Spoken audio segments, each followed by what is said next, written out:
नमस्कार, मी पंजाब डक. आज आहे 27 जानेवारी 2026. मी म्हटलं होतं ना, राज्यामध्ये 26 तारखेला रात्रीच्याला तुरळक ठिकाणी थेंब पडतील. तर काही भागामध्ये पुण्याकडे देखील थेंब झाले, उत्तर महाराष्ट्राकडे देखील, मालेगाव नाशिककडे देखील बऱ्याच भागामध्ये थेंब आले. पण 27 तारखेला राज्यात 27, 28, 29 दरम्यान राज्यात खराब वातावरण होईल. आणि मी म्हटलं होतं ना, तर 27 तारखेला पाऊस कुठं पडेल. तर परत एकदा सांगतो, हे आज रात्रीच्याला म्हणजे 27 आणि 28 ह्या 2 दिवसामध्ये सांगली जिल्हा, सोलापूर जिल्हा, सातारा जिल्हा, कोकणपट्टी, त्याच्यानंतर जत, पंढरपूर, सोलापूर जिल्हा, धाराशिव जिल्हा, त्याच्यानंतर अहिल्यानगर, बारामती, श्रीगोंदा, त्याच्यानंतर कडाष्टी, बीड, लातूर जिल्हा, परभणी जिल्हा, त्याच्यानंतर संभाजीनगर, जालना जिल्हा, त्याच्यानंतर जळगाव जिल्हा, नाशिक, धुळेगाव, मालेगाव, शिरूर ह्या पट्ट्यामध्ये आज मात्र मध्यरात्रीच्याला तुरळक ठिकाणी पावसाची शक्यता आहे.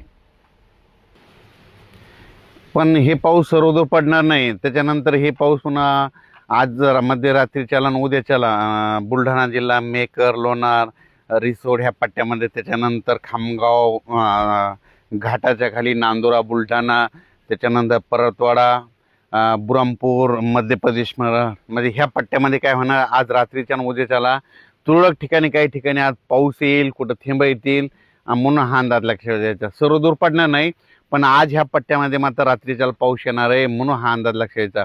उद्याच्याला तो पाऊस पुन्हा पुढं सरकत जाईल, पुन्हा मध्य प्रदेशकडे जाईल आणि पुन्हा पश्चिम विदर्भाकडे, अकोला, अमरावती, वर्धा, नागपूर, भंडारा त्या पट्ट्यात जाईल म्हणून हा अंदाज लक्षात यायचा. पण सर्वदूर नाही पडणार म्हणून ही सर्व शेतकऱ्यांनी सर्वप्रथम लक्ष द्यायचं. फक्त भाग बदलत आहे, तुरळक ठिकाणी पडणार आहे, म्हणजे मोजक्या ठिकाणी पडलेला असेल म्हणून हा अंदाज लक्षात यायचा. त्याच्यानंतर इकडं अहिल्यानगरकडे शिर्डी, त्याच्यानंतर आता बारामती ह्या पट्ट्यात देखील काय होणार आहे, आज मध्यरात्रीचा चांगले थेंब देखील येणार आहे. वीट उत्पादकांना सांगू इच्छितो, तुम्ही दुपारनंतर तुम्ही तुमच्या विटा झाकून घ्या.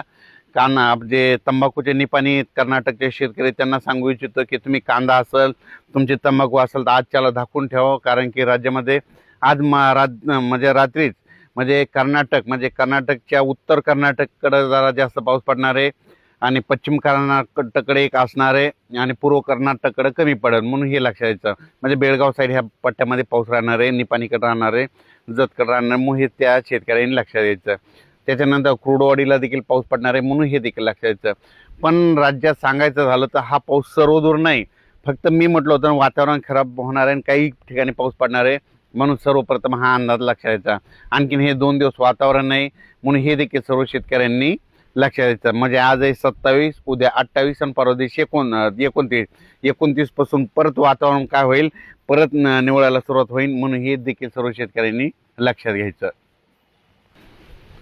तर आज तुम्ही पाहू शकता, जर तुम्ही कुठं बाहेर वातावरणात गेले असाल तर बघा, आज पुरेकून वारे येतील. पुरेकून जोराजोरानं वारे आले, वावटूळ आली की समजायचं असं या 2-3 दिवसात पावसाचं वातावरण आहे म्हणून हे निसर्गावर पिकलतं. म्हणून द्राक्ष शेतकरी असो, तूर उत्पादक शेतकऱ्यांना सांगू इच्छितो की तुम्ही काय करा, आज तुमच्या जर पेंड्या हे असतात तर त्या झाकून ठेवा. कारण की कांदा शेतकऱ्यांनी कांदा देखील झाकून घ्या. कारण की आज रात्री त्याला बऱ्याच भागामध्ये तुरळक ठिकाणी पाऊस पडणार आहे, सर्वदूर पडणार नाही म्हणून हा अंदाज लक्षात द्यायचा. ह्या पावसामध्ये पाऊस जास्त नाही पडणार पण त्याच्यामुळे मात्र वातावरण मात्र धुळीचं प्रमाण असणार आहे म्हणून हे देखील अंदाज सर्व शेतकऱ्यांनी लक्षात घ्यायचा.